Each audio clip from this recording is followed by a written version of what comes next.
High everyone, आज चाहिँ म हजुरहरूलाई एउटा सिम्पल म्याथमेटिक्सको ट्रिक सिकाउन जाँदैछु है। मैले जे सिकेँ म त्यो हजुरहरूलाई पनि सिकाउन चाहन्छु। यदि 2टा डिजिट 3टा डिजिट 4वटा एन्ड सो अन, त्यसलाई चाहिँ यदि एउटा नम्बर छ भने चाहिँ कसरी विदाउट क्यालकुलेटर चाहिँ कसरी हामीले मल्टिप्लिकेसन गर्न सक्छौँ भनेर म सिकाउन चाहन्छु के। हेर्नुहोस् है, 77 × 2 मानौँ। यो मैले क्यालकुलेटरबाट निकाल्छु नि हैन। त्यस्तै गरी अब म चाहिँ बिना क्यालकुलेटर कसरी म निकाल्छु भनेर यो चाहिँ म्याथमेटिक्स ट्रिक हो है। Okay, let's start.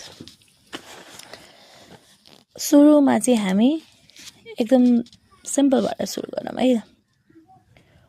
42 × 5 कसरी गर्ने भन्दाखेरि विदाउट क्यालकुलेटर यो दुईटा मल्टिप्लाई गर्ने के।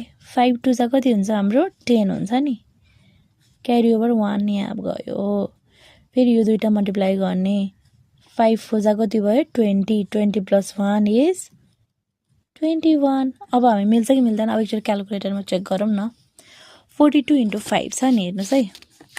42 × 5 कति आयो 210। हाम्रो कति आछ 200। So this is correct.